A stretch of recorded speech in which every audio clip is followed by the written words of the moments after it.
Hi there, everybody. Welcome to a very special episode of the Cloud-Based Mayhem. The Red Bull X-Alps starts tomorrow morning. It is right now 6 p.m. my time over in Europe. So we've got about, let's see, what is that? 12, 30, 15, 16 hours until the start of the best race on earth, in my opinion. And I went around the athlete camp today, spent all day talking to a whole bunch of the teams, and in some cases, their supporters. Rich Benstead, Tommy Friedrich, Tom DeDorlado, James Elliott, Damien Lacaze, Tanguy Renaud-Good, and his supporter Tim Roches from Team Nivea, good buddies of mine, Marcus Anders, Celine Lorenz, Aaron Duragatti, Nicola Danini, Lennart Oblak, who is an Olympian biathlete and showed how strong he was in the prologue, an amazing athlete, Logan Walters, and my former supporter and now Logan supporter and very good friend, Reva Stephen Gray. So we talk weather, the route, all the additional places that they can't land, the very kind of the difficulty of the German leg this year because of they can only use official DHV launches between Kimsey and Lermoos. And we talk a lot about what people's anxieties are and fears are and how anxious they are to get this thing going and training. And we talk to the veterans and a whole bunch of the rookies and find out how they're feeling as they're this close to the race. It was a lot of fun. This was a blast. And it's been fun to be a part of this in kind of a different way. And I think it'll be interesting to hear all these voices right before one of the biggest adventures they'll ever have. So enjoy this special bonus episode with a whole bunch of the teams going into the Red Bull X-Alps. Cheers. Check. Aaron, less than 24 hours. How are you feeling? I feel good. Actually, still a lot of things to do before tomorrow start. But I'm actually looking forward to start because now it's the day before. It's the day where you still, think about many things and what I can prepare better and whatever. And from tomorrow on, it's gonna be just hike and fly. So it's just going good. You had a pretty rough week last week. You were laid flat. You got pretty sick after the Worlds. Yeah, actually already the last two tasks on the Worlds I was quite sick. Not terrible sick, but enough to don't feel really good. And then on the way back home from French, I got really sick and I lay 2 days in the bed, had to take antibiotica to make it faster recovery. So yeah, today it's Saturday, I still will have to take 2 more antibiotica and tomorrow I stop it. Then you'll be perfect. Yeah. It didn't seem to affect you too badly in the prologue. Man, you're strong. It was good. I mean, I started the race really chill. I was just walking over the starting arch, and then everyone was really running fast. I was thinking, maybe either everyone becomes Superman or I don't think they can hold this piece forever. So I actually, after a little while, I also started jogging in the flat part, but I really didn't want to push on the flat. And once it started to get a little bit more uphill, I definitely push. You turn on the afterburners. Yeah, and I felt okay. A little bit burning lungs, but not too bad. So I think also the other wasn't pushing like full power, but I was really happy to be one of the top guys at the first turning point. Yeah, and I think in this race, having that extra night pass is going to be maybe important. Nice to have as a padding. Yeah, definitely. I don't know when I can use it actually, but I think the most cool thing about it is that I have it and it's not someone else who has it. Sure. So, yeah. The main thing I wanted to ask you is the team. When we spent time together at the X Red Rocks this fall, the last night you and I were talking, you said you're going to change it this year, and you're not going to have pilots on the team, and you're going to make more of the decisions yourself. A big adjustment. Most of the pilots most of the athletes have pilots on their teams. Is that what you ended up doing? Yeah. It's basically Andrea. It's this very good friend from me, from my home place. He's starting flying now. Okay. That's now the first 2 days of training here. Nice. But otherwise, he's quite good in driving and many other things. And then it's Bruno and Fede, which are two mountain guides. Okay, and cool. They fly down. Yep. They fly on the P. Yeah. Okay. So the decisions are on you this time. Yeah. You're gonna be deciding through the 12 days where to go, where to launch, what the route is. Yeah, definitely. Bruno has also a little bit an idea, but the point is that I want to take the decision this time. Okay. I don't have anyone which will do a real strategy for me for sure. Bruno at least has the knowledge if I'm gonna ask him for a takeoff and tell him, look, I'm here, or he will see anyway from the live tracking. He can give me like a takeoff. Yep. But in general, weather, strategy, and this I will have to do by myself. Yeah, I just saw you doing the gentleman from Burn Air is here. Is that what are you using for tech this time around? Basically, as you know, I'm not really good with technology, and finally he came here, so I kind of understood a bit how this application works. And this application is quite amazing. You can have actually everything there: weather forecast, you can routing, you have the live tracking on it.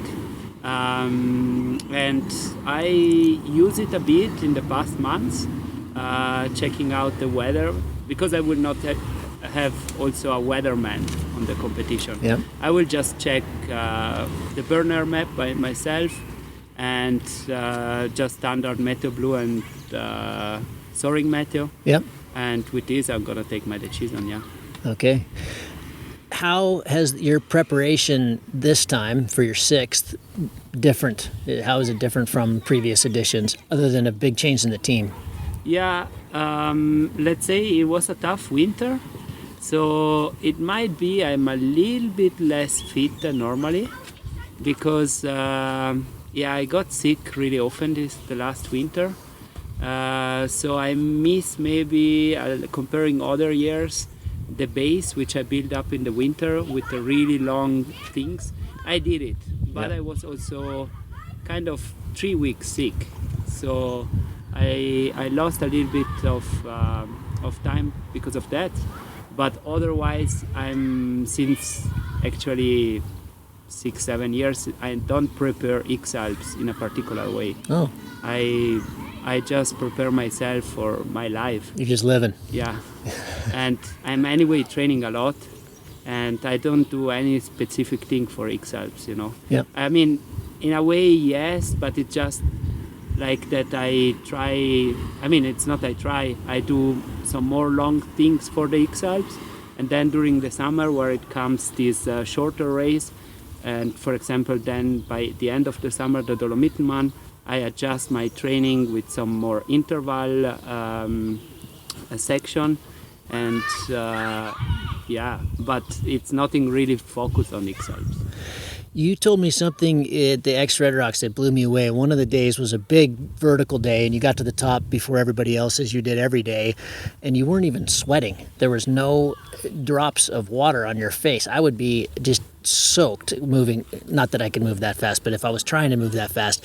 And you said you have a very interesting hydration system. Can you tell everybody about what you do there? Well, it's just that I don't drink. So there's no water to sweat. No. Now when I'm on the X-Alps, Bruno, it's all the time giving me to drink. But like when I'm by myself, I have a half a liter for the whole day. Amazing. And you've been training this way for, you said 6-7 years. Yeah, maybe longer even. Wow, amazing. I like to look at the weight of the things, and you don't want to carry a half kilo of water. Yeah. What? Yeah. half. Not 1 kilo, so I take half kilo. Yeah, amazing. Aaron, best of luck. I'm really excited to watch you in this one. I think you're really hitting your prime, and you've had a big year. Pakistan and the Worlds and the Super Final and a bunch of hike and fly and the Dolomiti, and I think it's your year, man. Good luck. Thank you very much, Kevin. Always a pleasure. Thanks.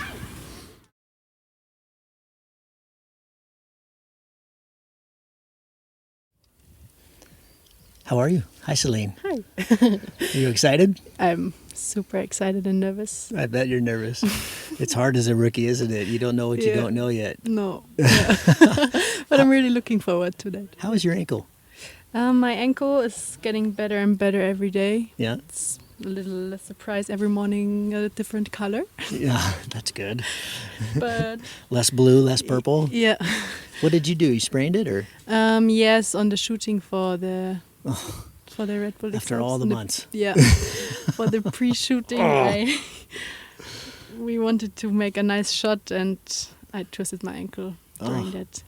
Your background is acro. Yes, in the very beginning I was just flying acro, yeah. Okay, where are you from? I'm from Germany, from the south part. Okay. Yeah, from the Alps. In the Alps? Yeah. Like here? I mean, more Yeah. Chiemsee kind Yes, of Ermos, I was born in Garmisch, near Yeah? Lermoos. Vank, it must be your Yeah. local site? Yeah. Okay. I was born there, and when I was 10 years old, we moved to Chiemsee. Okay. And I was living there on a hut in the mountains with my mom and my sister. This is sister. And I grew up there on the mountain, and I also learned flying there around Chiemsee. Yeah. Many of you, Pal, Andra, there's quite a few acro pilots here who have kind of made the switch. When did you make the switch to XC? Are you still more of an XC pilot or an acro pilot? Now I'm a way more XC pilot. Before. Just get out of the wind here a little bit. Yeah. Now I'm more XC pilot than acro pilot. Okay. I made the switch after I had an accident with my ex-boyfriend. He died when we did a hike and fly together, and he was my acro buddy. We were flying synchro together, and did everything. And afterwards, I couldn't really enjoy flying acro anymore because there was something missing. And that's why I kind of stopped. I tried to get back to it, but it's when you once stop, you really need to practice a lot to get back into the level you have been. So, yeah. I'm sorry to hear that, Celine. No. That's a tough story. Tough life. Yeah. Yeah. Not so easy. But, yeah. And how long ago was that? It was 2019. Okay, so, and that was about when you started flying XE. Yeah. I would imagine the acro background really helps you, especially for an event like this when the weather isn't so good or things are a little bit dicey. I was talking to your supporters when you were coming into the goal in the prologue, and they were saying what a competent pilot you are. That if it's because it was getting pretty big, the skies were getting really big, and I said, "Is this going to make her nervous?" And they said, "Nah, she's fine. She's used to this. She's good at the." Is fear much of a? Is that playing much of a role as you go into this? Fear of the conditions of the weather, is that a thing with you, or no, so not so much? I think I wouldn't say it's fear. I have a lot of respect of the weather thing because, it's a lot of power and all that. Yes. But I wouldn't say it's fear. Okay. It's more respect, and when I feel that feeling of wow. I'm super focused, and I really, but I wouldn't say I'm scared. It's more What is respect. the greatest source of anxiety, if you will, at this stage? What are you most worried about with the next 12 days? For sure my ankle. That I cannot really push as much as I want because of that, and my fitness, I cannot compare my fitness to the others. That's what I really know. And that's, the weather also. If it's not really helping. Yeah, I'm really counting on my flying. Right. Yeah, so let's see what this will bring. Yeah. your team, how did you assemble your team? How did you put it together? It's a lot of logistics. Yes. But yeah, I have 3 guys on my team. Yeah. One is Jakob, he's my main supporter. I know him from flying tandem together in Garmisch. Yeah. And we are super good friends, and we did a lot of hike and flies together. And yeah, we can be both in a shit mood, but we also know afterwards it's all fine again and we can laugh together. Nice. So I think that's a good base for being in a super stressed environment. And the second one is Franzi. He's also from Garmisch. Yeah. And I'm living in his parents' house underneath the roof, and I know him from there. And he's also a super good friend now, and he's really having a good vibe, and he's good for the organizing in the van. And yeah. And then Tim, I know him from Chiemsee, and he's a really good acro pilot, and he's good in flying, and he's also good in photography, and yeah, it's working well. Yeah, very Good. well. Yeah. So your whole team is very familiar with this area that I don't think the fans understand very much, because I didn't even till very recently. But the leg between Chiemsee and Lermoos is one that has been in many of the editions, but there's this new thing where you can't fly unless it's from a DHV approved launch, which Yes. makes that leg much, much different. Yeah. There are launches through that zone if you take the north or the more direct line to Lermoos and stay kind of north side of the Massif going Yep. in. But if you bomb, that's a hard place to walk. Yeah. And there's not huge distances, but there's distances between the launches, and then some of the launches aren't going to be oriented correctly for the Bavarian winds coming in. Yeah. I haven't asked anybody this yet, but you'd be a good one to ask because you know the area so well. Do you have a plan A, a plan B, a plan C? What are we going to see through there? Where are people going to take the in valley, or are they going to go direct and hope for the best? I think if it's good flying, everyone would prefer the in valley, because for sure Okay. there's the airspace around Innsbruck, which can be tricky, yeah. with the CTR, and if you come low, you need to land. But I think it's the higher mountains. It's more a race route, because this year you also don't need to go around the Zugspitze. It's a big change. yeah. You don't have to be on the north side. Yeah. Yep. I think the people would prefer the in valley this year. So fly the in valley and then take one of the spine routes up Yeah. on the south side of the Zugspitze, and then Yeah. you're in. Yeah, I think Okay, that's when it's good interesting. flying. I think it's That airspace has always made me very nervous because it's big. It's a CTR. Yeah. But you're allowed to come if you stay very close to the terrain. If you're bombing out, it's okay, right? You Yeah. can come in underneath it. And yeah, you can, for landing it's good, but Okay. the rule this year is that if you enter the CTR, you straight have to go land. So Okay. you don't get a penalty if you enter the CTR. You just need to you have to land. land. You can't don't- keep going. No, you are not Okay. allowed to glide and use the valley breeze to go further. You can't just stay under 300. No. Yeah. You're done. Yeah. you're Okay. Okay. And if you don't show that, obviously in your track, you're going to get the airspace penalty. good. Yeah. Okay, I didn't know that. Interesting. Well, we have the ankle.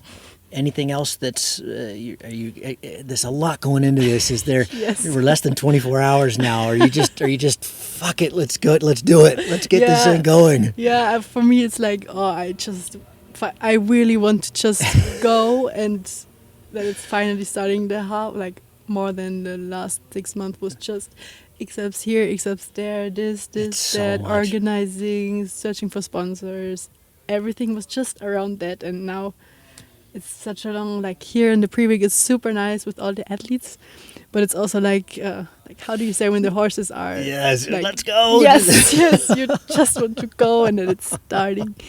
Yeah. Well, we're not long now. No. I wish you the best of luck. Have a wonderful adventure with your team, and you. I'll see you out there on course line. Hopefully, Yes. we'll be flying with you quite a bit. Hopefully. Yeah, it would be cool. Thanks for your time. Thank you. Awesome.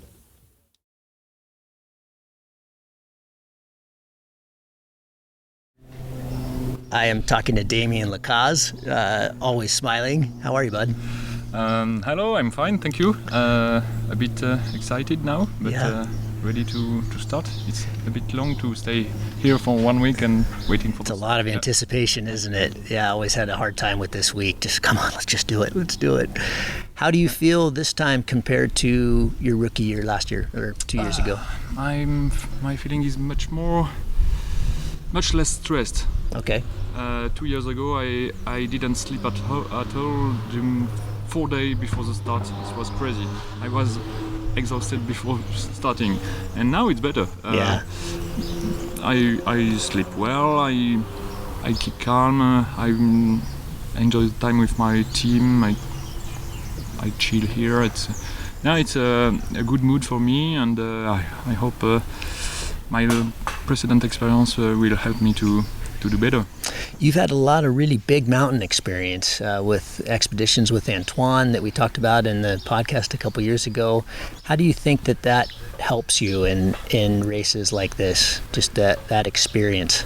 I don't know if it helps a lot, but yeah, when we in the mountain, I'm like at home, in my home. It's not.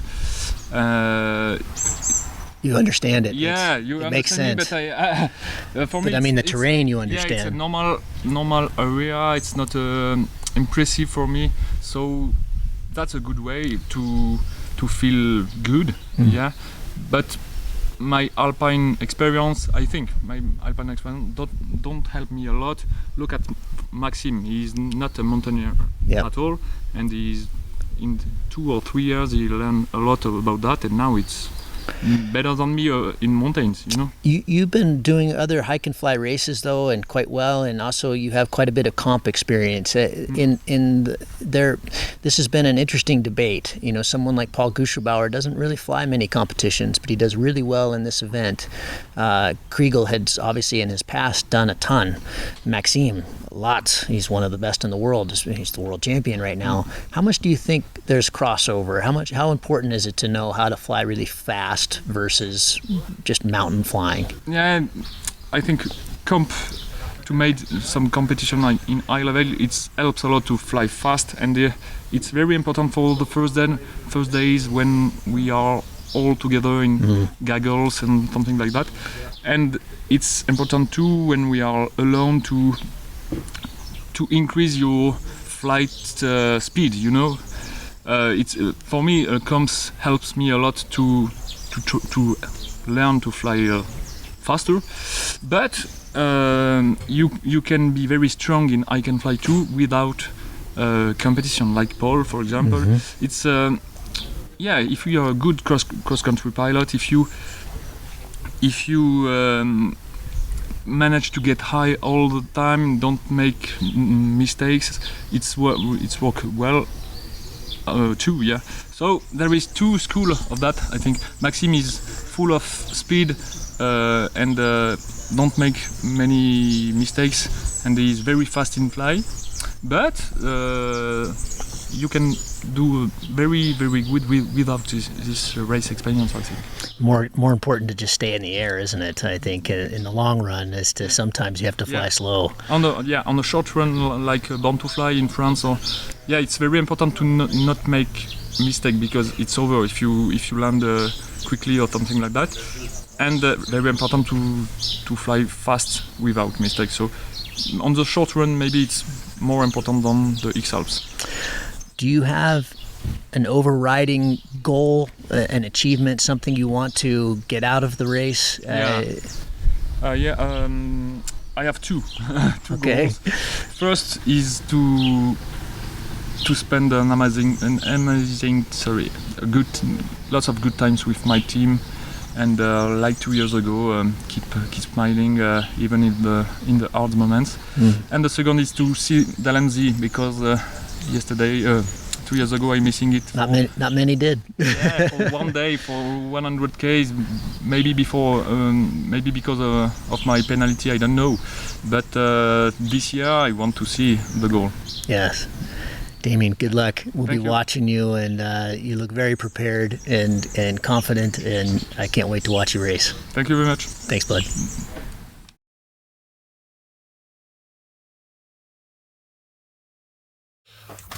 That would be good as a background noise, is the crackle of the bacon. That's totally Canadian. Well, and everybody loves bacon. We learned that in Pulp Fiction. Okay, I'm with Team Canada. James, good to see you, man. We had some fun stories last night. We're 24 hours out. How you feeling? Yeah, thanks, Gavin. Super stoked to be here. Feeling excited, nervous. 12 days. It's a massive, massive challenge. I think we're prepared, but you never really know until you're actually in it. Yeah, you don't know it until you don't know what you don't know yet, do you? Exactly. As a rookie team. What has you most concerned, I guess, if you will, or scared, or most anxious about the next 12 days? Where do I start? We have a litany. No, I think we're pretty good. We have a big support team. We got a lot of brains on the ground, which is by design. I'm playing, in European turf. It's really a European sport, so I wanted to have as much backup and support as possible. Ultimately, obviously, the decision making comes down to me in the air, and those minute by minute, second by second decisions translate into many kilometers on the ground. So I'm hoping that I can make the right call in unfamiliar terrain and unfamiliar conditions, unfamiliar valley winds, and make solid calls that I'm happy with to get me a long course line. So right now, as mentioned, it's just a lot of the unknown, but I think that we've done everything we can to prepare. There's never enough time, is there? No. I mean, we could spend months researching a course, scouting individual locations, individual turn points. But ultimately, it really depends on the day. What the weather is going to be like for that particular site. So yeah, there's a lot to wrap your mind around. You're one of the athletes in my mind that our mutual trainer Ben Abruzzo has trained you, and he has talked about that. You're unlike many of the athletes here. You've got a very serious job. You've got a family. A lot of the athletes have families, but many of them are professional pilots. This is what they do 24/7. You've had to juggle a lot to get ready for this. What has that looked like? I saw a lot of pretty crazy posts on Instagram and post holing, and yeah, we don't have very favorable conditions for flying in the winter in Canada. Yeah, exactly, and that's just it. So a lot of the winter was physical prep. Working with Ben, he had a very detailed, as you know, extremely detailed training program that I was following as much as possible. It required a lot of creativity in terms of scheduling and planning, where I could fit it into my schedule. A lot of early mornings, some late nights, trying to fit the volume of training in there during the high volume weeks. And then lately I've transitioned to more flying. So I recently got the advanced gear that I'll be racing for the X-Alps, and became familiar with that. So yeah, it's really a challenge coming from North America, not just Canada, but North America, I think in general. It's definitely a challenge, but the physical prep wise, I don't know if I could have done any more. I really, with the creativity, just maxed it out. What is your job? I run a cosmetic surgery clinic. Okay. On the back end, finance and administration. So it's serious, but I'm also flexible. So I heard last night we were telling stories during the X period. You were handling spreadsheets and billing, and I don't think a lot of the athletes are doing that kind of thing, James, in the next 12 days. Yeah, there was some by side of the road payroll submissions, and let's and make whatnot. a pact right now in front of your team, who's also you're not going to do that for the next 12 days, right? You're going to let these guys handle that. That's right. If I'm top landing, it's to check the route, not to not to make a business call. But I, on that same note, I think that I'm confident in my skills and my training as a pilot.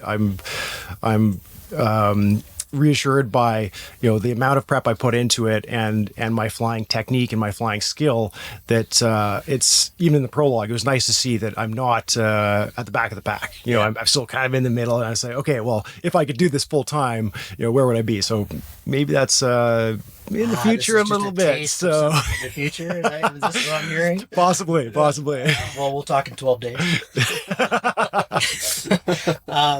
One of the best pieces of advice, and we'll close on this, but one of the best pieces of advice I got before my first one in 2015, I went through Zurich and sat down with Tom Payne. He was still working at Google, and he's a real map expert, and he was kind of taking us through the courses you've done with him. And he said, how are you guys handling conflict resolution? And because he supported John Chambers in one, and then he did the 2009 event himself, and then he supported John Chambers twice. And especially with a big team, there's a lot going on. Mistakes are going to be made. How, if you guys talked about that, how will you handle when they don't go well? Yeah, team dynamics are definitely a big part of performance overall as a team. There's the old saying, if you want to go fast, go alone. If you want to go far, go as a team. So I think that for us, it's really just about open communication. Yeah. Rule or goal number one is to be safe, for us all to be safe, supporters, myself. Rule number two is to have fun.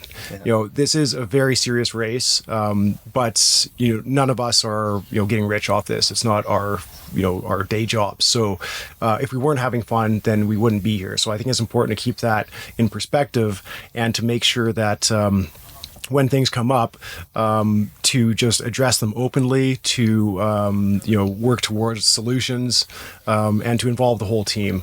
Ultimately, if we're not enjoying this, if we're not having fun, then what's the point? So, yeah, Does somebody here have some cat food ready to go? That's right. Don't be a pussy. Don't be a pussy. That's probably rule number maybe 3.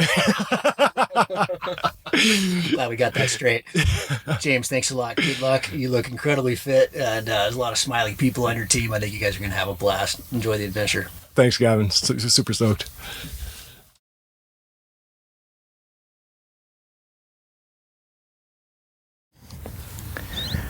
Okay, first up, we're talking to Leonard Oblak, who was in the Pyeongchang Olympics for biathlon. And I saw you go up the hill the other day in the prologue, man. You are fast.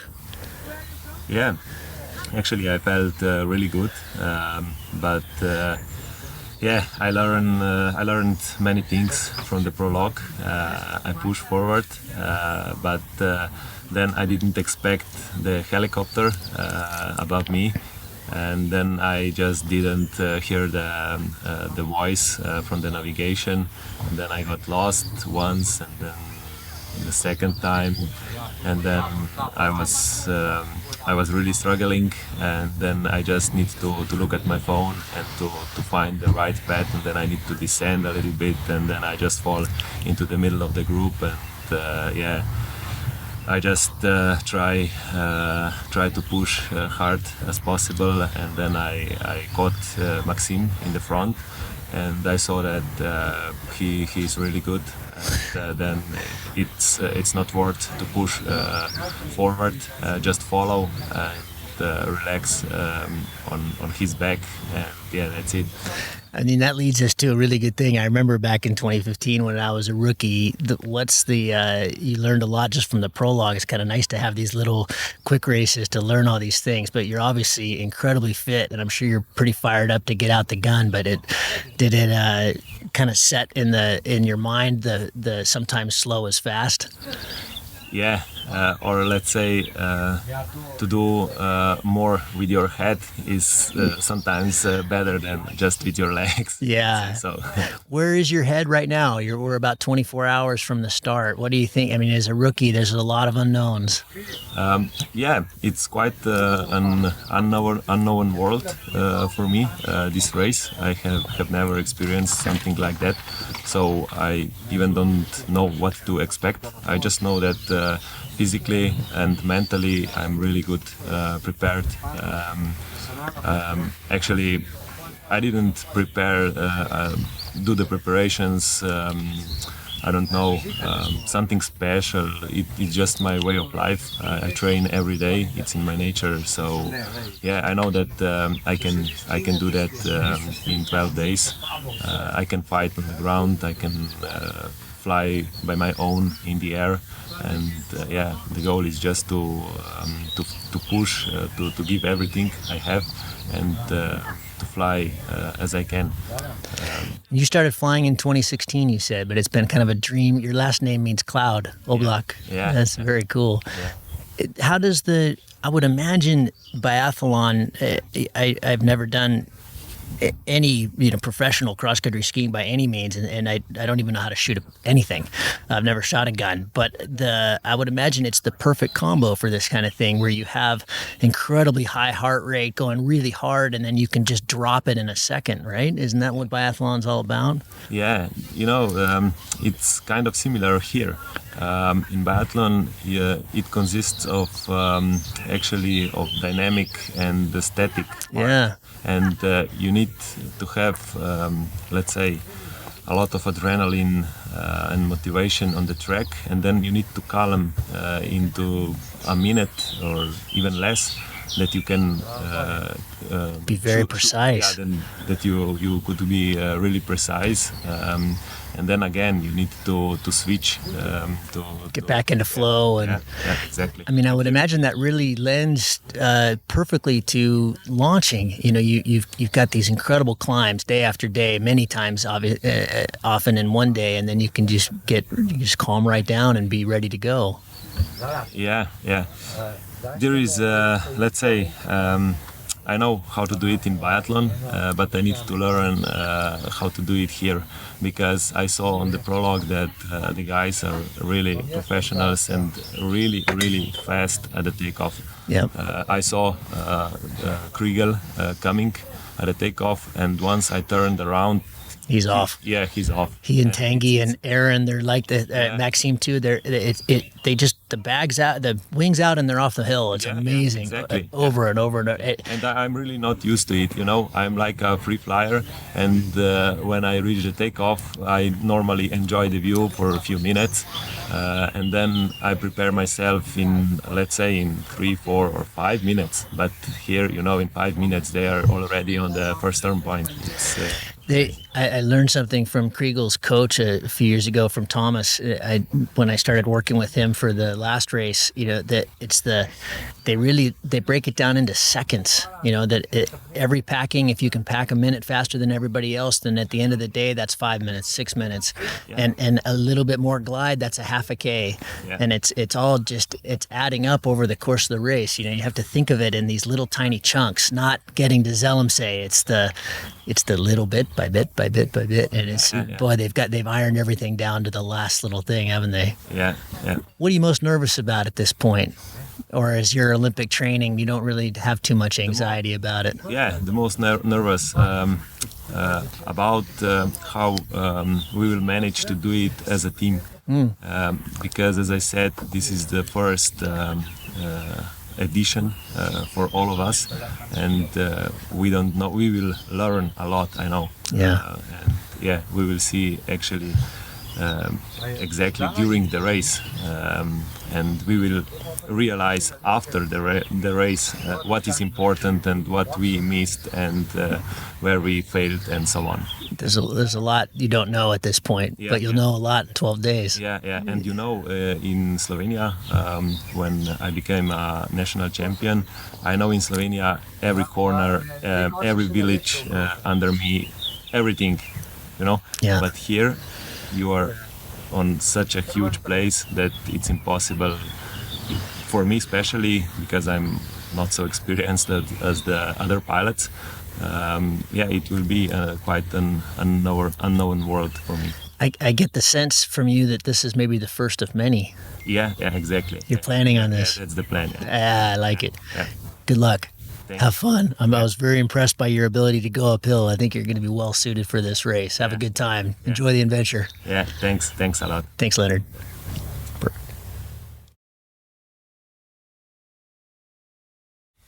Team USA won. Oh yeah. It's a little hard for me to say that. How you guys doing?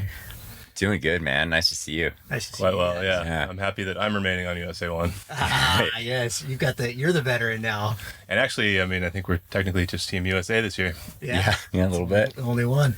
So, Logan, you've supported me in the last two. How has that helped you get ready for this one? Is that knowledge and information and history really help set up for this one? Less nervousness and less anxiety, or is it all the same? Oh, it's huge. You know, in 2019 when I came over for my first race with you, I had never flown in the Alps. I was good at weather forecasting in the States, but it was a massive unknown. And things worked as I expected, and learned a lot from Ben, a lot from you. So I haven't done it twice. I feel pretty prepared for a third one. Are you guys using an outside third party for weather, or are you doing it all on your own? We don't need it. Yeah, we got Revis. He's pretty good. He's really good. Yeah, Yeah. I like that avenue for sure. How are you feeling? You had a nice prologue. You seem strong. Ben's your trainer as well. I just talked to James across the way, and Yeah. both you guys. How are you feeling? I mean, I think most people are saying good. I'm saying good, but yeah, there's nerves. There's it's interesting to be on the start line with some really amazing athletes, really amazing pilots. So yeah, there's a little bit of that, like, you know, just figuring out where we stand, how to make it all work, and excited. What are your strengths? Do you feel like going into this? Are you playing to your strengths? Are you more worried about the weaknesses? What are you thinking about right now? We're 24 hours out. What are the most, because as a rookie team, you've got a lot of experience. Your first time, but as a rookie team, there's a lot you don't know. I remember being very nervous about that. Yeah. The unknowns. Yeah, I think, you know, for us, we've got a lot to think about, and so I'm trying not to think about it. Yeah. How's that going? It's rough, man. Yeah. Being surrounded by X-Alps all the time, but I love it. You know, just in strengths, weaknesses, we've got some of both. You know, and I haven't really figured out what our big strength is or what our big weakness is. I'm feeling fit. Ben did an awesome job. I'm like, body feels good. Sleeping is good. Excited to do more of that. Are there any kind of rules you've set as a team as just kind of, okay, here's the pace we're going to try to shoot for, here's the totally flow, are there any, what are you going to be telling Logan the first few days? What do you kind of, because you used to have to tell me a lot, you know, you used to have to kind of guide me through it in a sense, because you get tired, you get crushed. Well, we've been working a lot on pacing in the pre-race. I think that we're set there, but the race excitement always ramps up, so I have a feeling there might be a time or two where I'm telling them to dial it back. We'll go out hard. Pace. Yeah, there's pretty much no way to not go out hard. Yeah. You know, you get to the start line, it's exciting. Your heart rate's already at 150 before you even start moving. So we'll move and then bringing it way back. Yeah. 12 days. We learned a lot in the X-Pier. Yeah. As far as going out too hard. You guys worked together in the X-Pier. We did. Yeah, we're a rookie X-Alps team, but we had this team in the X-Pier. With Chris as well. And with Chris Lorimer as well. And then you have the videographer, so you've got 4 on the team in a sense, but 3 core. Yeah, it's 3 core, one vehicle for the 3 of us, and then we have Matt Fairfax here. Is going to do some filming for Shocks, so really excited about that. Yeah. Yeah. But yeah, we did the X-Pier in a smaller van in trickier terrain, fewer places to fill water, worse cell service. So in a lot of ways, I think that was great preparation. The team worked really well. And I think with some of the advantages of the Alps, it'll be pretty smooth.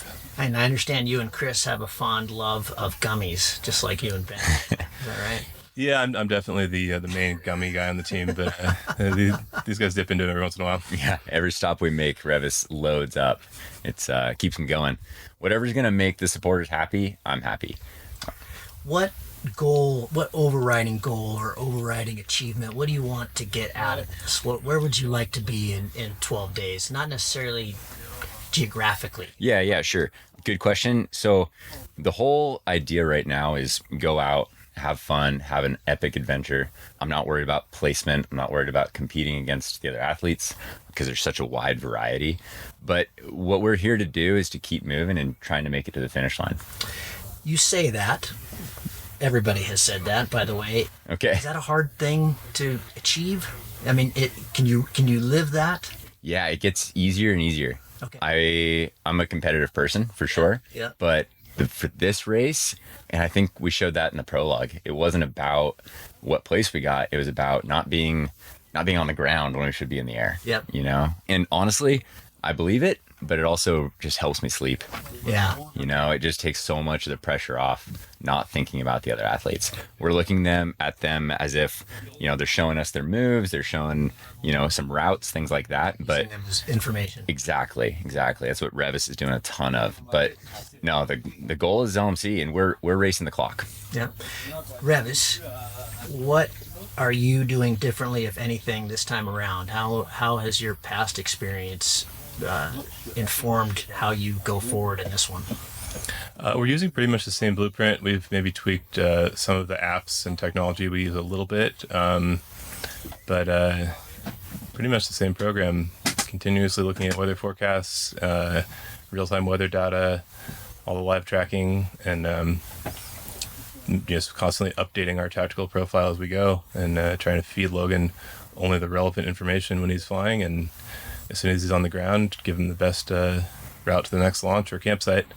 And he's solid with the decision making in those situations too. He's got the technical skills to land wherever he needs to and pull up a map and figure out a next launch if he's out of cell service or if there's any question, because we can't see everything he can. Mm-hmm. I gather from following you on social and your passion for this sport, I gather that this is potentially the first of many. Is that how you're kind of thinking about this? Coming into it, the idea was no, let's think about this one, let's decide after the race, all that kind of stuff. I can already say that I love it. We haven't started the race, so I will let you know for sure after. Talking 12 days. Yeah, exactly. Let's talk in 12 days. But for now, we're trying to do our best to set ourselves up for future success. And so no matter how this race goes, hopefully there's the opportunity for another one, whether we do it or not. And do you see that for yourself as well, Revis? Is this it's a big undertaking for everybody, not just Logan. It's a lot of prep, it's a lot of time, it's a lot of money, there's a lot that goes into this. Yeah, we were talking about that in the car the other day. I think where I stand is that was a good one. Yeah, I think where I stand is I can't realistically commit to doing a hike and fly race support role in Europe every summer. It just eats into my XC flying too much. Yeah. It's too much the good flying in the States. But I certainly could do X-Alps every other year. It's pretty fun, isn't it? I'm hearing a lot of different things about the weather. Tom Payne, who's been in the race and followed the race since the beginning, is saying he thinks it's going to be the fastest X-Alps ever. I'm also hearing that the first couple of days look pretty tricky. You're very good at the weather. What are you seeing? We're not looking that far ahead, really. I'm trying generally not to look more than 2 days in advance because it's just not that relevant to our tactics. We make use of what we've got, and I don't even want to know. Yeah, I haven't even thought about it. Well, how does tomorrow look? Let's say that. I haven't gotten that far. Really? Excellent. Yeah, forecast will get dialed in this evening. It'll be what it is. That's it. Yeah, the whole thing. There's a lot of unknowns. We'll figure them out as we go. Some things you can control and some things you have no control over. Exactly right. If it's not relevant to Logan's decision making, it stays out of his ears and out of his brain.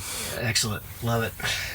Guys, good luck. I'm stoked to fly with you some, hopefully, and see what you guys do, and mostly just stoked to see how your adventure unfolds. Thanks, Gavin. Thanks for your time. Thanks. Guys.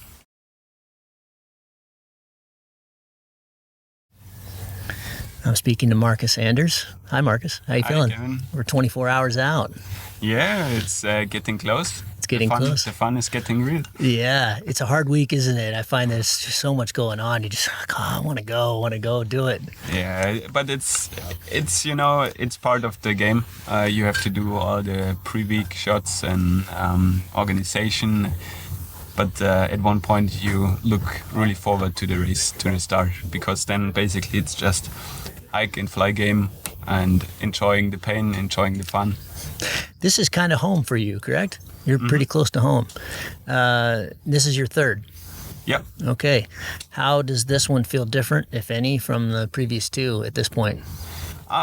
It kind of feels good to have to start here, start in my kind of backyard.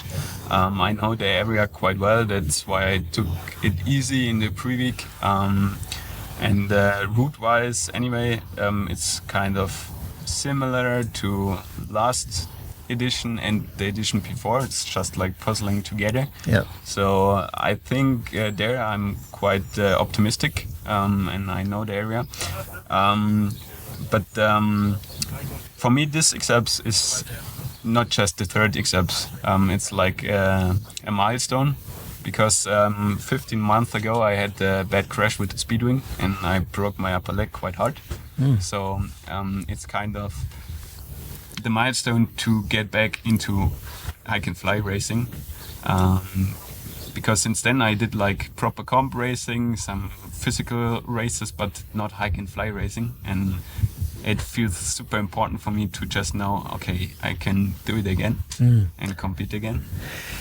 How does it feel mentally with that injury, and also the last two you've had injuries as well that have unfortunately forced you to retire? Does any of that play in your mind at this point, or does that make you stronger?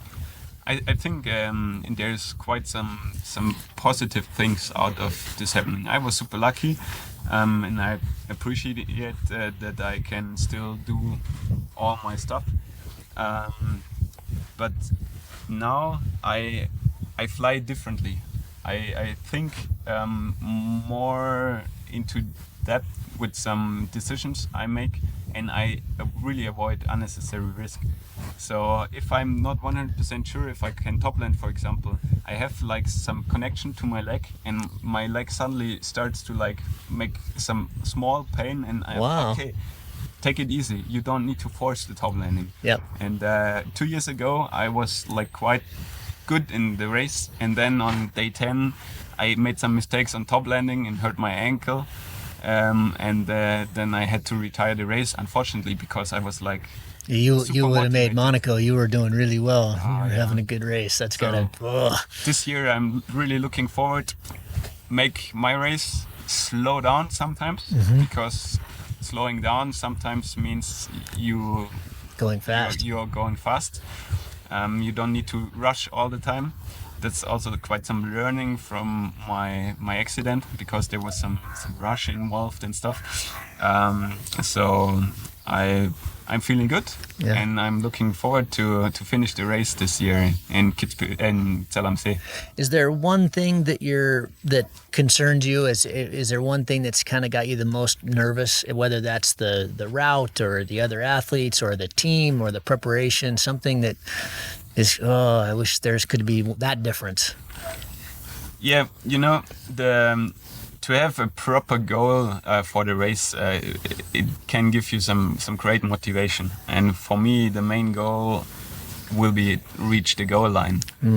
And I'm a little bit afraid if you have this motivation and the weather is bad, and then you might not reach the goal. Even it can happen that none of all the pilots reach the goal line because of shitty weather, because the route is longer.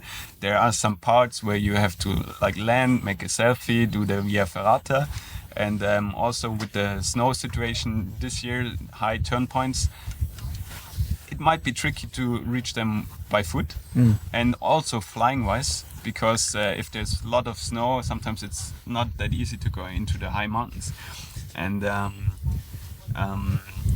this can it is a good motivation in the beginning, but at one point when you see the end coming and you calculate, it's rainy, and you don't reach the goal line, you can fall into kind of depression, and that's quite some mental game, and there I really need to be strong, and my whole team need to be strong. Yeah, it's not all going to go according to plan. We know that. It never does. Yeah, you can plan for ages, but at the end it will be different. It is what it is. That's also the positive thing about the race, because that's the adventure. It's adventure flying. You plan, it will be different. Sometimes you get some cool surprises. Yes. Sometimes you just fuck up, and you think you don't know how to fly anymore, and then you see live tracking and everyone is bombing out, and so it's okay. It's okay. It's still in the race. Yeah, there's a lot of possibilities in 12 days, isn't there? There's been many times in mine where I just think, oh, well, that's it, and then an hour later you're okay, and sometimes not, but lots of ups and downs. Marcus, I wish you the best of luck. You and your team have a wonderful adventure. Stay healthy, and we'll see you in 12 days in Zell. Yeah, thank you very much, Gavin. It was really nice to talk to you. As always. And then see you at the finish line. Sounds good, bud. Thank you. Good luck. Thanks. Nicola, sitting in your van, we're about 24 hours out. How are you feeling? I'm feeling quite relaxed at the moment. Good. Yeah, we are just thinking day by day, and yeah, because if you think at the whole race, you can feel the yeah, the anxiety. Yeah. So we are quite relaxed, and we just checked the weather for tomorrow. And how does it look? Yeah, not so good actually, but yeah. With the overdevelopment? It's like quite cloudy all the day. Maybe in the afternoon will be a bit of sun, but then some development. Yeah, I'm hearing some quite strong northeast winds, maybe?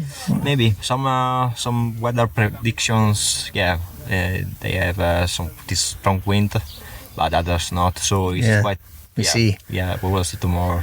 How do you feel, if you can remember, this time compared to 2 years ago? You were a rookie going into the last one, but still a lot of flying experience in your family and in your history. But how do you feel this time compared to last time? Yeah, it's quite different. Yeah? When you are a rookie, everything is new. You feel the pressure from the media, from the other athletes. And now it's more familiar, no? Yeah. When you come here. And you already know many athletes, so you feel more relaxed, more focused on to do your best, and we have more experience. That this helps us a bit, and so yeah, it's more nice the second time. Yeah, you and I had a really cool flight off the Kimsey in the last race. That was very special. That was really cool coming out of those clouds, and the memories from this are amazing, aren't they? Yeah. I remember you coming in the takeoff. I was waiting there for quite a while. You told me something like, what a crazy shit we are to do. Yeah, I remember exactly what you told me.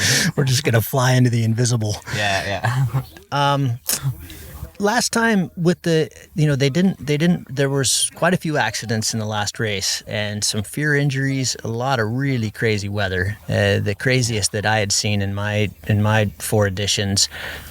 I never really found out. They didn't publish too much about what happened. You hit some cable. What happened with the accident? Yeah, it was quite a strange situation. I was flying very close to Theo, that was in front of me. I was like 20 meters behind him, and we were in this valley with a lot of cables, invisible cables. Yes, super invisible. That place is scary. Yeah. And I saw some cables before, and then that was in front of me, so I was a bit more relaxed. And then instantly I saw a cable just in front of Theo, and 1 second later Theo catch this cable with his wing. And I was so close that I was afraid to go into Theo that was falling. Jeez. Yeah. Wow.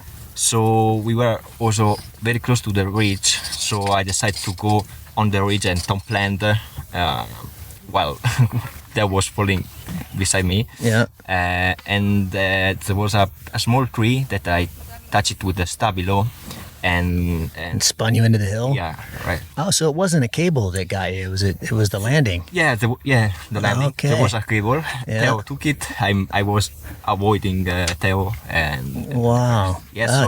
I never even knew that. Yeah, but it happened in like 1 second, 2 seconds. Yeah. And how bad was the injury? Not so bad actually. I had 3 micro fracture on the vertebrae. Okay. But nothing too serious. I just took 2 months of relax, and then I was like. Yeah. Okay. Yeah. So luckily. What was it like emotionally to have to end? I felt so bad over the years for people that have either gotten hurt or just can't keep going. It must be really difficult.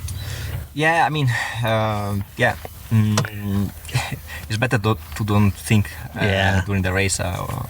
But yeah, this sport is not easy, and I think in the next year. We should have more rules because the it's still an extreme sport, but with more rules. It's more fair and with less risk, because some years someone told me that there were some cases that could be even worse than the injury, Yeah, Someone sure. like that.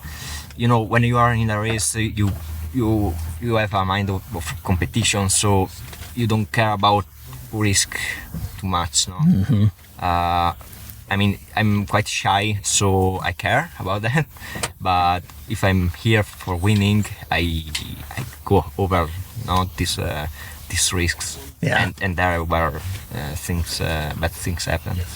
What is your goal for this one? If you have many goals, I'm sure, but is there an overriding, something you want to achieve from this race? Sure.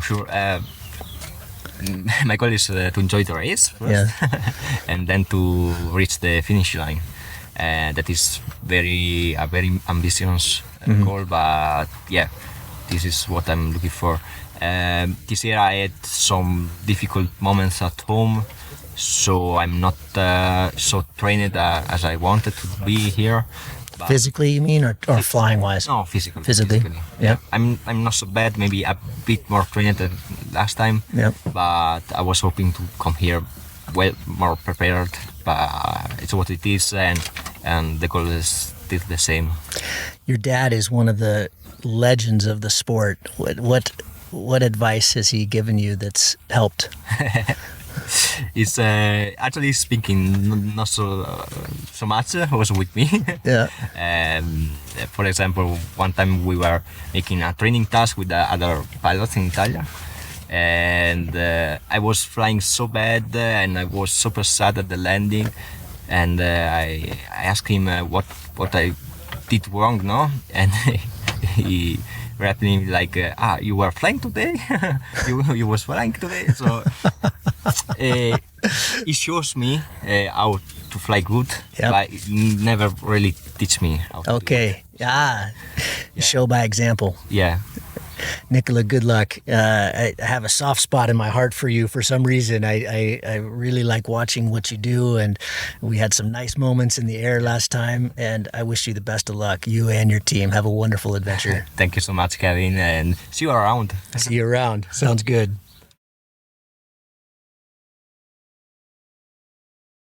All right, I'm with Team Oz. Rich, how you doing, man? Yeah, good. Yeah, how you feeling?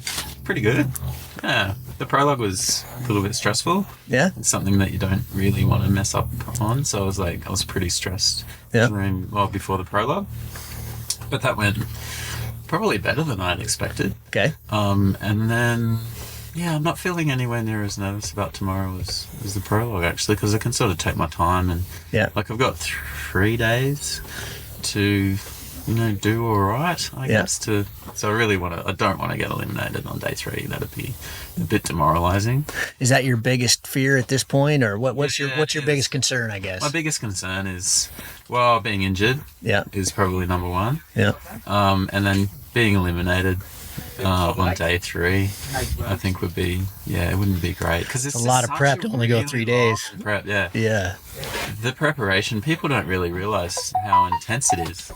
Preparation is, as soon as you get in, you start thinking, well, I actually gave myself 2 days just to celebrate. I had a few drinks, called some friends up, and then I needed to start training and start, getting plans. And it's just a really, as you know, it's just a really lot. big. It's like being a project manager for a company, Yeah.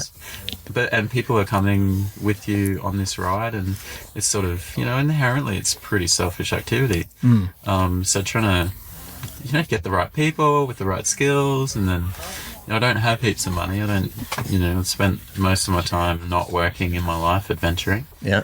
So trying to work that in, exercise and work. I don't know how people like James does it with like 2 kids and a wife. And Yeah, it's people impressive talking, that that's amazing. the ones that aren't, quote unquote professional pilots that they're doing this is, it's a lot. It's a year.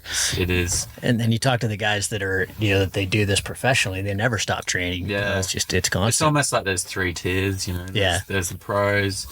You pretty much Well, I think it'd be really, really, really difficult to beat those guys because they're just full time and they have, support and they have heaps of sponsorship. They don't really have to worry as much, I don't think, as And it's different pressures. From Australia. It is different pressures because they've got probably a lot more people to sponsors. make happy, and there's a lot of demands too that you don't see. There's a lot of people pulling them in. You would have gone through it, eh? Pulling you in. Yeah, it's just it's a lot of workload. I've always thought that it's actually probably easier to just make your money and then go do it. Yeah, that's Nick Nannon's. I spoke to him before as he did the sponsorship thing for the first race. Yeah. And then afterwards, it's just easier going and working. Get mom and get a little car and eat some cheese. I don't know if I'd do it. Nick's a special character. Hey, He's very special. Yeah.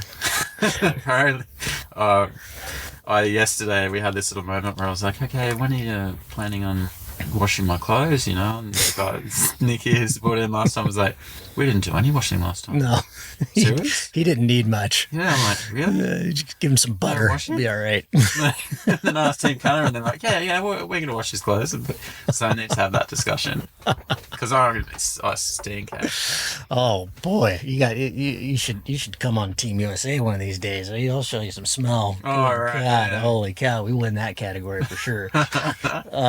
So what you said one of your concerns is the elimination, but what's kind of the source of maybe you and your team? Is rookie, there's a lot you don't know. You've got Nikki who supported Nick a couple times, so she's bringing a lot of experience. But what are the things that you guys what would you say is kind of defining the race right now in terms of the oh shit factor? There's a lot you don't know when you're going into as a rookie. I'm really lucky, actually. I'm connected to a lot of experienced people, and I was here for 3 weeks before the race, and I just met like previous X-Alps pilots that are willing to help me out. Like It's a nice community, isn't it? Yeah, it's fantastic. All these people just came out of the woodwork. So I've got Sebastian Benz, who I rate as one of the best pilots in the world. He's doing the weather for us. He's actually going to Texas in a couple of days to try and break the world record with the Swiss League. Yep. So he was a bit like, oh, sorry, it's the last minute, just to let you know I'm going to do the weather. But his girlfriend, Steffi, who supported Kriegel in his last campaign, so she's a meteorologist. She's going to help us out with the weather. Great. And then Martin, I'm not sure of Martin's name, but he was in 4 X-Alps. I think the last one was maybe 2007. Martin Mueller? Yeah. Jeez. Yeah, I know. Wicked. I met him flying the French flats a couple of weeks ago. He's super keen to help out. He was saying Kriegel calls him up, for advice. So he's on. Legend. We have a WhatsApp group. Christian Burlington, who was in 2017 X-Alps. Yep. Shay Gollis, who was also in the 2017 X-Alps. Some pilots. Christopher Fromm, he actually works for Burner, lives in Fish. He's on our group. Great. Helping us out when we go through there. Cool. And just random, local pilots I met along the way who want to help. I've added them to a WhatsApp group. So that's something that we'll sort of call on and rely on. We're not going to rely on them. This is just like, if they want more to information is good information. Yeah, I found in the XP that a lot of people will kind of hold back because they don't want to tell you to do something that will end up, in a mistake. But as long as we have a good weather forecast and we know whether to take the north route or the south route. Something else I need to mention, Nova have just been incredible with our preparation. I've slept in the Nova, like I've been dirtbagging it a bit, slept in the Nova office 6 times in the last couple of weeks. Great. They help with the stickers, they're helping with route decisions. We've Excellent. got like north route tracks, south route tracks, overdeveloping in the back range tracks. Till, who's been contracting for Nova for the last 20-30 years, he was cruising around with us for a week, helping us, pointing out where not to go, where to go. There's a little bit of pressure actually, because if I do something that he told me, I'm going to be Why'd you do that? Yeah, no, I told you that. And there's so much information. Yeah, but making the call at the time is, it's another thing, eh? Yeah, it's another thing. What is your, I have to admit, I don't know much about your background. I read your bio for your application. You've done a lot of adventure type stuff, but you said before we started recording that you've been flying about 10 years. Give the listeners a very quick resume of your flying background. Yeah, no worries. Probably starts with the the death of my mum. So I was heavily into rock climbing, and I was always, since I was 12, I grew up near Canungra, which is a really popular flying spot in Australia. Yep. Saw a hang glider and said to myself, I'm going to do that when I get older. My dad was a pilot, fixed wing pilot, worked for Civil Aviation Authority for 40 years. He's been retired for ages now. So I've sort of got it in my blood. I was flying balsa wood gliders, trying to catch thermals when I was 10 down the local tennis court. You know.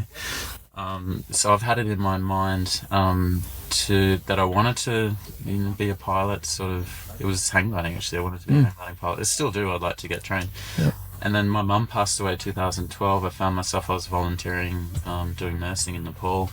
And I was pretty sad. I was close to mum, and I thought, oh well, I may as well just have a look at this paragliding, just to see if I liked it. And I did through was it Blue Sky paragliding in Pokhara.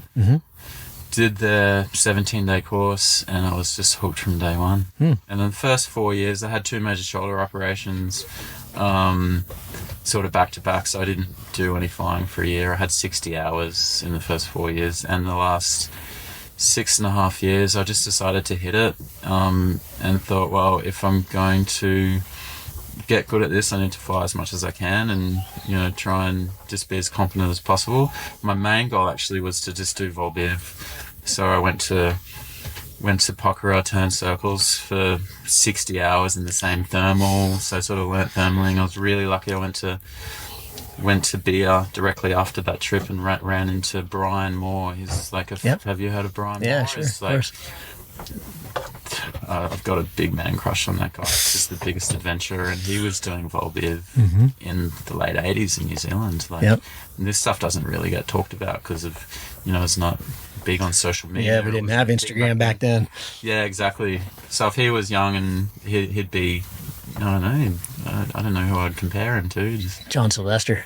Yeah, or Antoine Girard or something. Yeah. Just the stuff that he was doing was just incredible. And not just paragliding, he was New Zealand Mountaineer of the Year. Wow. Like, really competent. He does everything outdoorsy, and he's really good at it. Kayaking, grade 4 or 5, kiting, snow kiting, skiing. So he was your inspiration. Yeah, and he took me on my first vol biv trip in Bia. Got up to 6,000 meters, landed down in Manali and camped at 4,000. And my mind was just blown. I was a 100-hour pilot. I'm in. Yeah, exactly. And then after that, I've been doing everything I can. Get that little twitch in your eye that you can never shake. Yeah, I remember landing more, on the way back to Bia because I didn't really know where to go when I landed. And I just laid on the ground. I was like, oh my God, what have I just done? I don't know if that was so full on scary. So that was really important for me. And then I'd spent a lot of time in Bia, got local friends, have a motorcycle there. And it's been difficult because of COVID, but that's a really good place to get skills up. Yeah. So to cut a long story short, my main goal was to get enough skills so I could do serious vol biv. And then I was booked into a trip to Kyrgyzstan. I was going to go there for a month. And then COVID happened. So my flights were all, booked, ready to go. I was going to go with a Canadian friend. And then couldn't go because COVID. So and you got COVID during the X-Beer. Yeah. So I thought, I'm getting pretty old. I was born in 1976. Yeah. And last year I just had this, the year before, crazy idea. I'd just apply for X-Beer, and then I got in. And then that was just like a life experience thing. I wanted to just go and have some fun with some mates. And I got COVID. Out of all the things that could happen. Yeah. And then, tested myself on day 5.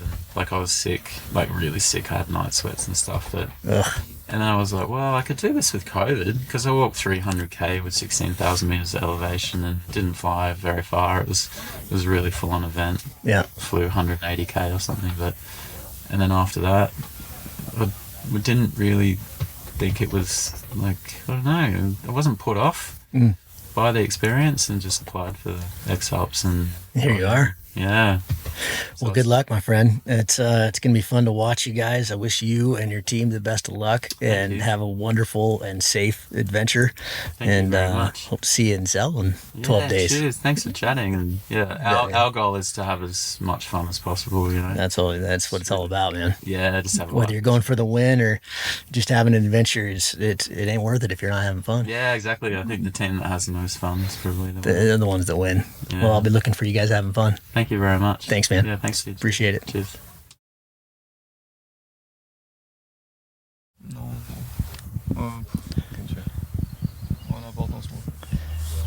Yeah, just nice and steady because the hand is when it moves, it's crazy. Ça peut-être tu seras peut-être plus à l'aise. Okay, we're talking to Tanguy and Tim Roches, who you're a rookie this year. You just did the Chablais out and gave Kriegel a hell of a run for its money, and you got fourth in the prologue. Beast, what are you guys thinking at this point? We're 24 hours from the race. How do you feel? Good, a little stressed because it's the first time we will do it. So yeah, we are. I'm a little bit stressed. Yeah, I don't know for I team. think it's the same for everyone in the team. What as a rookie team, but you've worked together quite a bit in the Borns, the Chablais, the X Red Rocks. You both competed in the X Red Rocks, but do you feel that gives you? Is it relevant to the X-Alps, or is this just a completely different kind of, it's so much more? I think, we trained a lot. We made many competitions until today, but the X-Alps, it's one step over, so it's longer, it's harder, the team is bigger, so we will have to manage with all this. So, yeah, I think it will be one step over, for sure. Was the prologue quite good for your confidence? Yeah.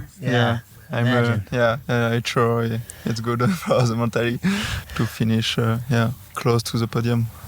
In the X-Pier, you had the small injury with your leg, and I know that was tricky. What did you change from there to here? I remember we were talking about this last fall in terms of your physical training. I took a coach for my training, and I made a lot of downhill. More than the preparation for the X-Pier. Okay. And I changed a lot this. And I made also a lot of trail running.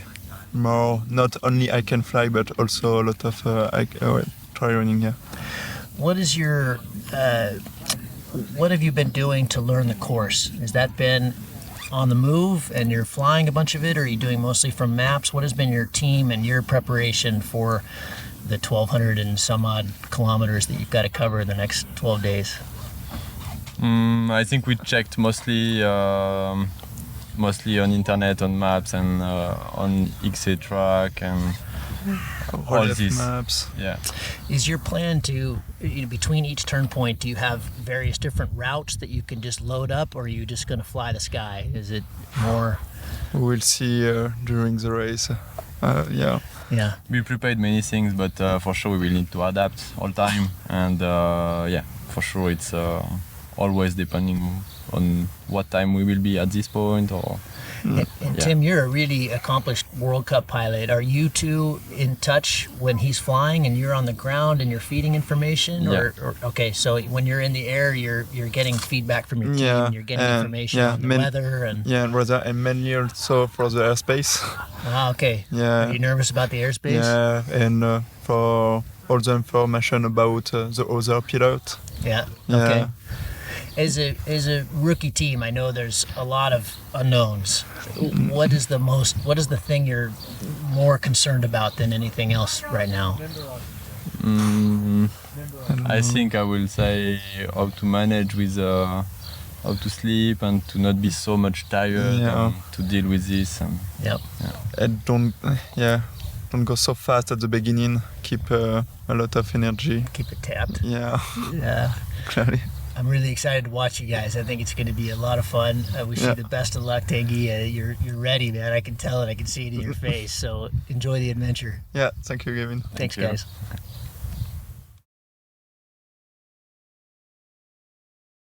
Okay, second time. Yeah, excellent. Tom, it's good to be sitting here with you, getting ready for your 9th one. How are you feeling?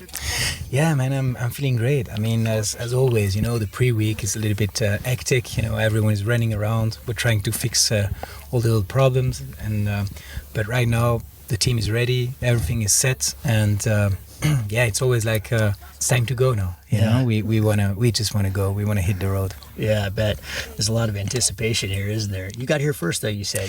Yeah, so this time, you know, I played it a little bit differently. I came here first, almost 8 days ago or something. Yeah.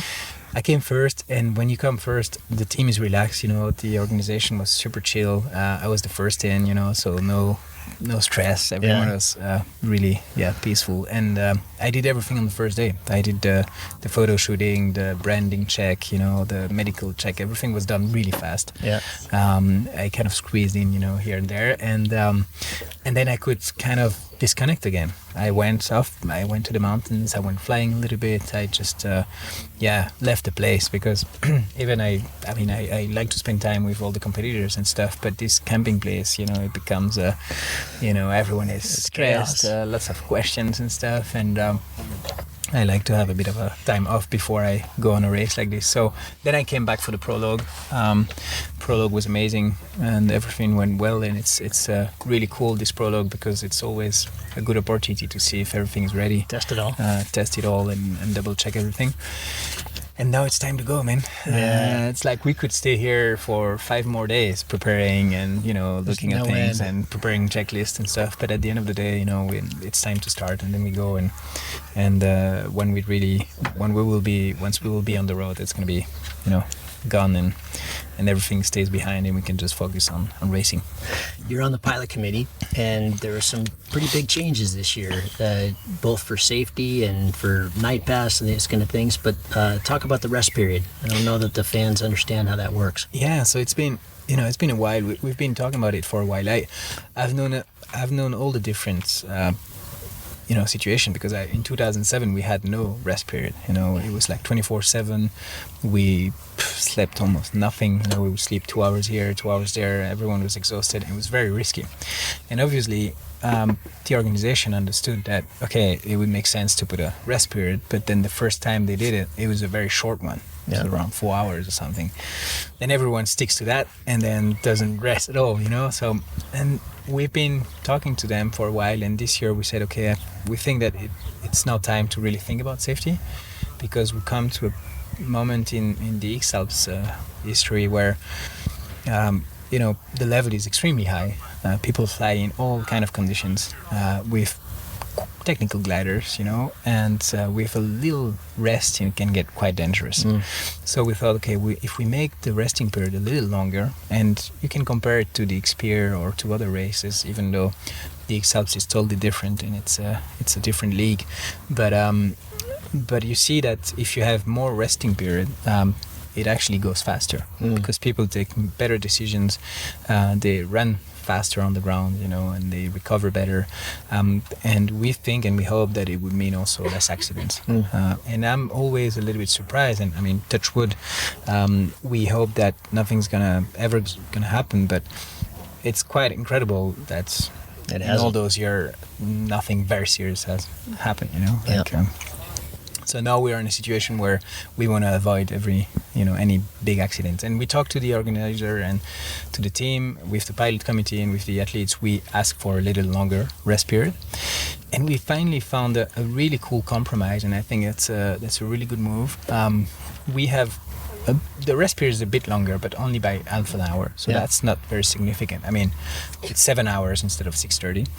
But what really makes a difference, and I think it's super smart, we can adapt it and we can choose when we take this block of 7 hours between 9 and 11 in the evening, and it means between 4 and 6 in the morning. So at 9 you can say, I can stop now because I've been hiking all day and I'm exhausted, and I will push tomorrow morning again because after it's flyable.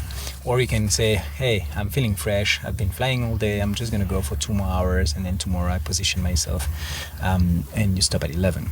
What also makes a big difference, it means that you can better select your campsite, because many times before I would say to my team, hey guys, 6 kilometers in front, wait for me, and then they would go, but maybe they don't find Not a great something. They spot. go another kilometer, and then it's steep, and then you end up running up the hill, to make it on time.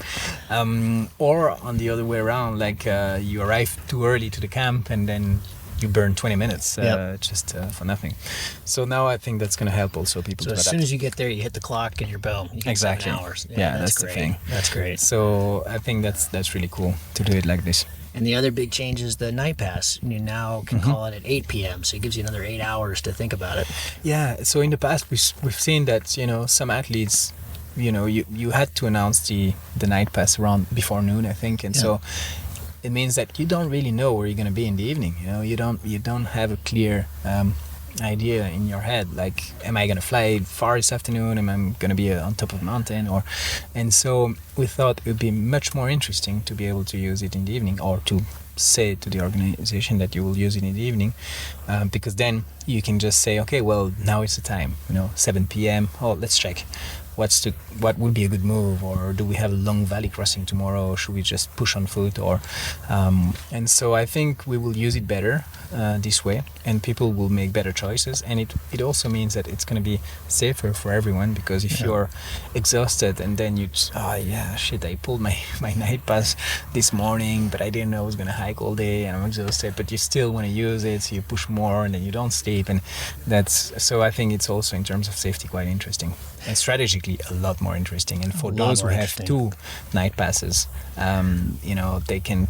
They've got some padding there. I mean, it's more going to margins. be, I think, tighter than we've ever seen, maybe with the level. And I think the 3 that have it, it's nice to have. It's a nice thing to have, even a couple hours or something. Can make the whole difference. It can make the whole difference, especially at the end. And the other big one is this yellow card, red card thing. What's that all about? Yeah, so that's also interesting. I don't know, that came really from the organization side. They thought that we should have something, like we should say something if someone does something wrong. Like, we've talked a lot about flying into clouds before, and we know that some athletes have been flying into clouds repeatedly, and we also know that some athletes have been flying in teams, and that really is a big advantage. If you're flying with 3, 4, 5 guys around you, like maybe competition pilots, super fresh pilot, local pilots, they know the area, they go in front, they show you the thermals and stuff. That's a massive advantage, and that's something we don't want to see, because obviously that's not fair, So the organization said, okay, well, we should think about something, and now they came out with the idea of, well, first, penalty. It's always there. I mean, if they are 100% sure that you went into a cloud, it's filmed, or it's you have proof, then you might get a directly penalty. But if there is a doubt and it's not clear, then there's a yellow card. You can get 2 yellow cards, and then you get a red card. And I think it was just for them to say, okay, be careful, we're looking at you, don't do anything stupid, and if you do, everyone will know. It's not like I give you a call, it's you get a yellow card, and the whole community knows that you're being playing with the edges a little bit. So I think that's interesting. What I'm not sure about is the way they should implement it, because I don't think that the athletes will call the organization and say, hey, this guy went into a cloud. I mean, we're all friends here, and we all respect each other and stuff, and so now it comes down to this. I think between ourselves, like between the athletes, we kind of made a gentleman agreement when I talk with the other guys Be and sportsman. stuff. And that's okay if you get sucked into a cloud for 10 meters, but just don't go 300 meters in the cloud. Don't use it to advantage. Just let's play fair, and the best will win, and that's it. Yeah, excellent. So the final question I have to ask you, this is your 9th one. You've been doing this for half your life, as you said in the press conference yesterday. How is this different than your preparation in the beginning? How does it feel different? Yeah, I mean, it really feels different, because in 2007 I was only 21 years old. I was super young. I had no clue about the whole thing. I had no money. I was on a super small budget. I was sleeping in my van was more a car than a van, so we had to keep the door open so that I could sleep, and so it was like it was quite tight, and I had no clue about it. Like, I didn't know how it would work and stuff. But still, I had a great race. I was always into the top 10, and I was really pushing physically and flying also. But I've learned so much, and that's what I like from the very first edition, is that you learn so much about the flying, obviously, but also how to prepare physically, mentally, about nutrition, about dealing with the lack of sleep, dealing with emotions and stuff. And I think altogether it makes you a better person, in a way. Also how to work with the team, and so that's been very interesting. And for me, it has been kind of through my life, it helped me. It was kind of a little lighthouse, out there.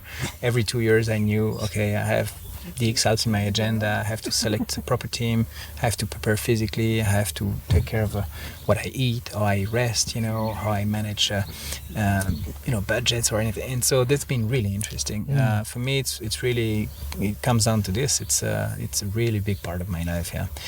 But if I take a bit of distance, I'm not extremely I'm a competitive guy, but altogether this is not about this anymore.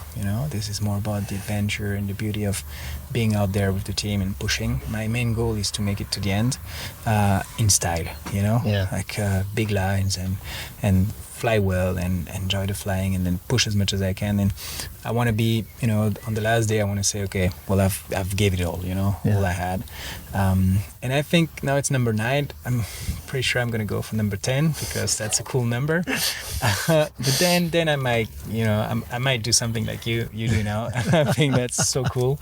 I would love to do that, see the race from the outside, and just be there with everyone. And I think also for you, it's so interesting to see it from the outside, to see how people function and how they work, and maybe you come back in 2 years with all this knowledge, so that's in a sense, I look at it kind of like spying. I always know what's going on with my team, but this will give a chance. I'm really looking forward to that. I want to come and see what you guys do at night, and the other teams, and how it operates. And as you know, the team is everything. It's everything. Fun. Yeah. I love it. You're going to war, with your best mates, and it's tantalizing. Yeah. And that's the thing, I've learned that through the years also.